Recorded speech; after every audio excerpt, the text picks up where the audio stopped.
Akkam jirtu kabajamtoota hordoftootaa fi jaallattoota keenya haala yeroo irratti akkasumas Oromoo fi Oromiyaan akkamitti jirti Oromoon akkamitti jira jedhu irratti yaada xiqqoosee karaa miidiyaa keenya yookiin karaa sooshaal miidiyaadhaa akka uummata Oromoo gahu barbaadeetanii toora feesbuukii keenyaa kana Jaal Abdii Dirribaa kan ture gara Jaal Abdii Dirribaatti guddisnee jirra. Achumaan share, like, follow godhanii akka maamiltoota itti horuu qofa osoo hin taane yaadaaf qeeqa gorsa waan qabdan illee nu ergan shakkii tokko hin qabnu. Eessaa kaanee eessa jirra garamitti isa deemna kun Oromoof gaaffii ta'uu hin qabu. Lafti kaanis lafti jirrus garri itti adeemaa jirrus yoo lafa kaane ilaalle lafti nuti itti adeemaa jirru nutti mul'ata. Kanaaf lafti nuti kaane baay'ee rakkisaa haala ulfaataa keessaa kaanullee lafti jirru egeree keenya akeekee nutti mul'isaa jechuudha. Garuu lafa kaane akka hin geenyeef ijibbaatni hedduun akka jiru Oromoon kan itti odeessaa kan kitaabaan itti barreessaa seenaadhaan itti himaa sirbaan itti himaa waan garaagaraatiin itti himan caalmaatti ammatti ija isaatiin argee jira jechuudha. Yoo nuti laaffanne yoo nuti wal hirre yoo nuti tokkummaa hin qabaanne yoo nuti humna hin qabaanne diinni maal gochuu akka danda'u bareeche ifaafatti Oromootti agarsiisuu jira. Kaleessa harka muraa harma muraa har'a morma muraadha. Kun immoo eenyutu kana godhe maaliif kana ta'e bara dheeraa jaarraadhaaf lakkoofsisu Oromoo akka hoolaatti bituu akka danda'anitti akka barbaadanitti akka gochuu akka danda'anitti waan tolfataniif har'a qaawwa sanaan adeemanii godhan. Oromoon gaafa gadaa isaa dhiisee gadadoon bule mormi murame malee har'a miti. Har'a awwaala isaa argaa jirra. Du'a isaa argaa jirra. Nama gaafa inni dhukkubsatee akka inni itti dhukkubsatee fi maal akka inni ta'u tilmaamuun nama rakkisuu jechuudha. Kanaaf Oromoon ammatti mormatii muramee maaltu maal ta'e hin iyyina. Eeyyisuun garuu maal jedhaa? Lafa itti kufte caalmaa lafa itti gufatte yaadadhu. Eeyyee morma muramne. Morma muramuun addunyaa irratti gocha fafa gocha baay'ee nama jibbisiisaa ta'uu isaatiif addunyaan nu ragaadha. Garuu morma muramuun guyyaa tokko yookiin guyyaa lama duwwaa gannama baasisee mana barumsaatti sadarkaa maaliittis yoo ta'e kana duwwaa miti. Oromoon maaliif miira duwwaadhaan deebi'a? Miira xixiqqoo guyyaa lama guyyaa sadii kana hin turre jechuudha. Addunyaa kana irratti namni fakkeenya nuu ta'u Joorji Filood ajjechaa suukanneessaa ajjeefame akkamumattiin kun ta'a jedhee addunyaan jedhee namooma waan ta'eef namummaa qofaaf waan namummaa qofaaf addunyaan gadi ba'ee diimaan adiin gurraachi beekaan wallaalaan Joorji Filood nama tokko. Viidiyoo sana kan ilaaltan namni kun akka inni itti ajjeefame dhuguma nama gaddisiisa. Garuu addunyaan namummaa ni yaaddiyoo addunyaan warra dhugaa qaban immoo warra humna qaban bira dhaabatti yoo jenne addunyaan warra humna qaban bira dhaabachuuse kanarratti nutti mul'isa. Addunyaa kanarratti namni mormi cituun irra darbee morma isaa sibiilatti kaa'anii fannifatanii adeemuun hammamsuu kanneessaa akka ta'e addunyaan kan gabbayee balaaleffatu ture. Addunyaan garuu achi jirtaa hin jennu. Maaliif situ laaffate anatu laaffate laaftuu immoo haatiyyuu hin jaallattu hin barbaadullee laaftuu haati korma koo leenca koo ittiin hin jettu jabaadhumaan jabaa koo jetti. Yoo ati jabaattee mul'atte addunyaan si arga akka jechuuti dubbii.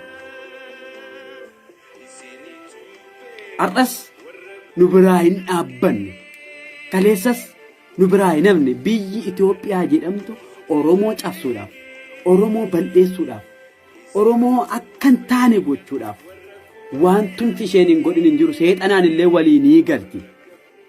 Kana immoo har'a jalqabe Abiyyi yookiis immoo hooggantoota har'a biyya bulchaa jirantu jalqabe osoo hin taane kaleessa abboota isaaniitu jalqabe. Seenaa keessatti Minilik bara gadaan itti hammaatee warra Habashaa ofirraa deebisee isaanin jilgeenfachiisuuf ka'utti Poorchugaaliin naqee utuu isin jirtanii jedhe Poorchugaalitti xalayaa barreesse utuu isin jirtanii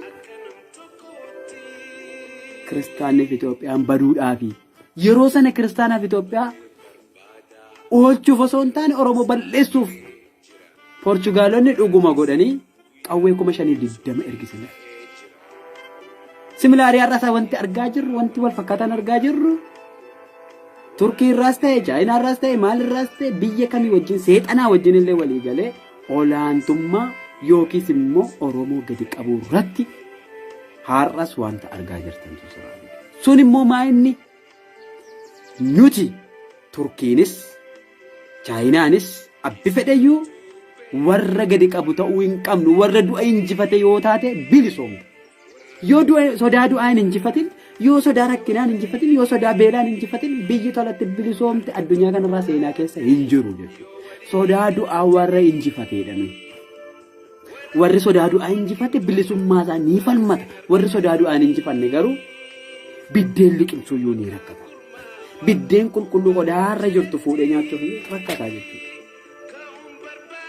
Kanaafati Oromoon bakka jirutti lafa jirutti dhaloota sababa himu abalutu kana goonaanii abalummoo kana ta'e abalutu qabsoo Oromoo takka godhe sababa himuu dhiifnee bakka jirrutti haala keessa jirrutti yeroo hundumaa waan Oromoo boquu ol qabachiisu hojjechuu galata anarraan eegin yookiin galata abbaa tokkorraa yookiin galata hoogganaa abaluurraa hin eegin waan qabsoo Oromoo hojjetteef Oromoo borsi galateeffata malee ati galata eeguudha jette yookiis immoo abalutu kana na godhe jette dhaloota sababa himtu.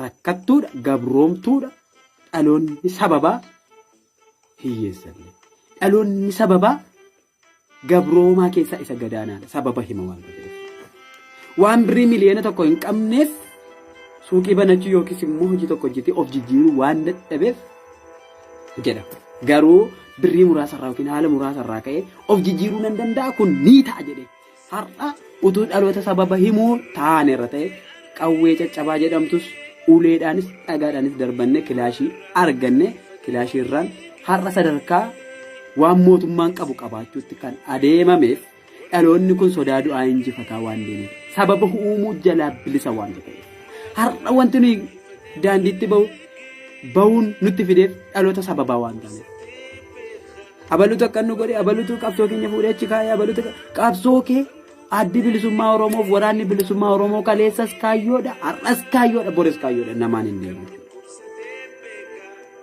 Baay'een keenya garuu namatti hirkifne namatti rarraane abaluun na arrabse abaluu kana godhe lakkii kana miti Oromoon Oromummaa isaa qofaaf du'aa jira Oromoon Oromummaa isaa qofaaf har'a mana hundumaatti biddeena gaddanyaa.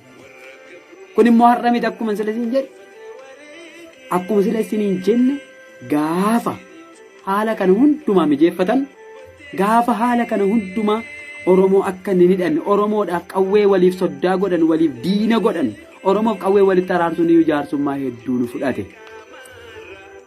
Har'ayyuu walitti hin araaramne dheengadda yaadannoo kaleessa dheengaddaati. Har'a gadi baanii obbo abaluuta akkasiin jedhee gali adde abaluuta akkasiin jedhee gali dhiiga akkasiin godhinii gali. Isichicha rasaasa ija tokko bitee namatti kenne miti kan gali namaan jedhee immoo nama dirqisiisu. Akkatti rasaasni tokko dhukaatullee nama beeku miti galii kana kan nama dirqamsiisu. Akkatti qawwee kana fudhatee waraanichaa fi dhaabichatu beeka. Akkamittiin har'a gadi baatee marga qabatte. Marga harkatti qabachuu miti duddatti baattee yoo dhufte kanaan booda hin jiru inni. Abbaa gandaati malee abbaa gadaa miti. Ergama namaa fudhattee akka jettee dhiigan dhangalaasinii gali. Hojii birmajiitti waraanni namni tokko keessa jiru qeerroon bilisummaa Oromoolee namni tokko qawwee qabatee keessa jiru uummata daga namoota 80 ol yeroo dhuman maaliif dhaabi diiroonii kan jennu. yeroo itti mana barumsaa irratti dirooniidhaan rasaasaan uummatni dhumu maaliif gadi baatee lakki ati Oromoodha mootummaa keenya dhiisi hin ajjeesin maaliif hin jedhu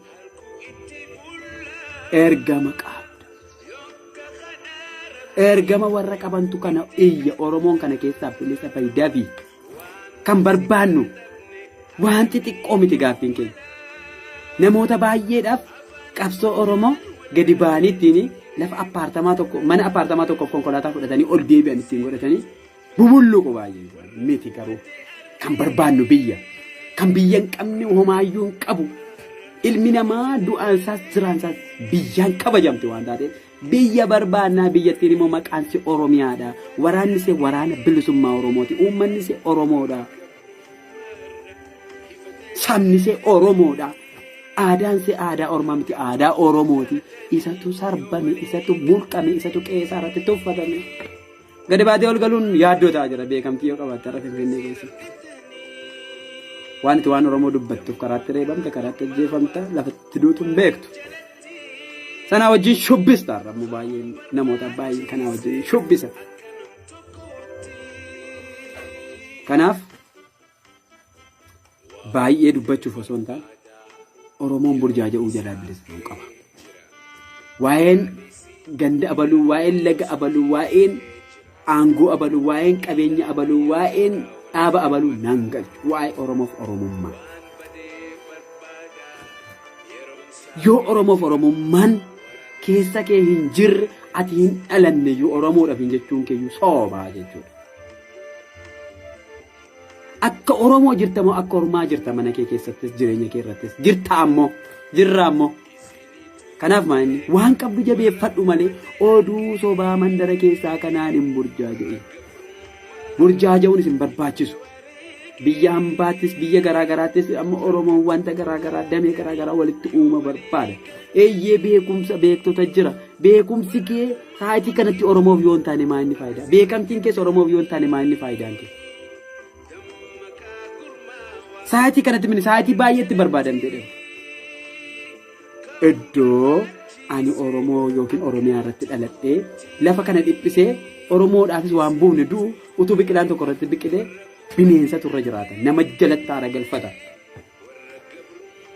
waan baay'ee ta'a jechuudha biqilaan tokko ati garuu nama ofumaa dhalate hin ta'in beekumsi kee isa biyya ijaaru haa ta'u beekumsi kee isa saba ijaaru haa ta'u beekumsi kee akka maatamaa gaandifa sagalee tokkittiidhaan uummata kana lafaa kaasu haa ta'u fira gammachiisuudhaaf alagaa gammachiisuudhaaf jechoota maaloo ganda ollaa deemanii alaabaa hormaa xaxatanii yeroo jennu alaabaa habashaa qabatanii yeroo baay'ee namoonni beekamtii qaban ofii fiiganii ormaaf warqee qubatti namu ofii dhiiganii diina Oromoo immoo masaraa mootummaa keessatti eegu ofii dhiigii ofii keetii dhiigii saba keetiif ta'i jenne malee waa tokko nu godhinu kanaaf Oromummaan ammatti yaaddoo tokko keessa jira obomboleettiin Oromummaa balleessu bitaaf mirgaa kaabaaf kibbaa baaf lixaan ka'ee jira jechuudha kana immoo maal gochuu qabna obomboleettii kana dhiigaaf lafee keenyaan dhaabuu qabna jechuudha warra sodaa du'aa injifate ta'i kaleessa yeroo dhagaa darbannu qawwee baannee miti qawwee madura dhaaban har'a immoo qawwee baannee jijjiirama hin finnu jechuun nuyi gade adeemne jechuudha qawwee baannee ni finna tokkoof tokko furtuun qabsoo Oromoo inni guddaan qawweedha qawwee har'as qawwee boris qawwee kanaaf Oromoon qawwee isaa bakka jirutti jabeeffachuudhaan ala hiikkadhu gali obboo keessi waame addee keessi waame armee kee boo'aa jira wanti akkas jedhu kun qeessota habashaa minilikii wajjin dhufanii wajjin tokko ati jechuudha garaagarummaa tokkollee hin qabdu abbaa gadaa jettanii yeroo dhuftanii waraana bilisummaarraa Oromoorraa qawwee hiikaa turtan an nama qaamaan isin argeedha waan isin hojjechaa turtan waan isin gochaa turtan ergama eenyu akka raawwataa turtan bilbilli eenyurraa akkasii bilbilamaa ture keessumaa godina Qellem Wallaggaa Aanaa Gidaamitti namoonni dhuftaniif waan sana jala shubbistanii raawwachuudhaaf fiigaa turtanii isin hirkatti gatachiifne baay'ee isaa isin hin beekaa jechuudha akka kootti. Ani waraana bilisummaa Oromoo. Waraana bilisummaa Oromoo jechuun immoo Oromoof Oromiyaaf kan dhaabbate. Har'a humni addaa Oromiyaa, poolisiin Oromiyaa, maaloon Oromiyaa bakka jirtan hundumaatti yaaddoof sodaa waraana bilisummaa Oromoo irraa qabdu irraa hanfadhu. Ati mana ormaa yookiis immoo waraana mootummaa federaalaa kana taate akka itti hacuucamtu afaan Oromoolee sirba afaan Oromoolee dhaggeeffachuudhaaf akka taatu viidiyoo baay'ee kanneen booji'amtanii dhuftanii yookiis immoo nu bira dhuftan dubbatanii jiru jechuudha kan booji'amanii. Bayi sana keessa biyya qabaadhu of ta'i naman ta'inii ba'aa namaa hin baatinii jenne malee nu immoo eegduu waardiyyaa saba bal'aa Oromooti malee kan nama dhuunfaa tokko iyyuu. Kanaaf Oromoo ko hedduun isin jaalladhaa baay'een isin jaalladhaa biyyaan baa jiraattanii biyya keessa jiraattanii bakka garaagaraa jiraattanii sagantaa kana hordofuu keessaniif hedduu naa galatoomaa. Oromiyaan dhiigaaf lafee ilmaan isheetiin ni bilisoomti. Har'as boris waraanni bilisummaa Oromoo ni jiraata. Oromoo ni jiraata. Oromiyaan biyya mataasee of dandeessanii taate alaabaa mataa isheetii jalatti ni bulti. Qilleensa har'aa daddaaqama har'aa oduu mandaraaf oduu iddoo garaagaraa har'aa kan keessa bilisa bahi tokkoof tokko Oromoof Oromummaa Oromiyaa jennee lafa hin geenye tokkollee hin qabnu yoollee kan hin qabnu ta'e itti wareegamna jechuudha. Itti wareegamuufis daandii isaarra jirra. Jaallan baay'ee itti wareegamaa jira. Amma sa'aatitti ammaa kanatti illee kan wareegamaa jiru Oromoof Oromiyaaf jedheeti. Oduun ormi immoo addooyyesiin hin jedhu masaanuun addooyye waliin hin jettu ormi maqaa gaariidhaan na waama jettee afaan Oromaa jala waan tokkoyyuu hin eegin. Alagaarraa morma na mure harka na kute maal hin jedhin alagaarraa ulee xiqqoo hin eeganii ulee maguddaadha ammati cabdutti ammati duututti si dhaaboris. Kan ammoo situ of baraara anatu of baraara nutu wal baraara nutu biyya kana baraara. Kanaaf injifannoon kan uummata Oromooti. Gadaan gadaa quufaa gabbinaa gadaa bilisummaa nuuf taatu waraanni bilisummaa Oromoo baa kaaba kibba lixa iddoo jirtan hundumaatti injifannoon isinii waliin jiraatu uummata Oromoo hedduun isin jaalladha. Horaa bulaa deebanaa galatooma.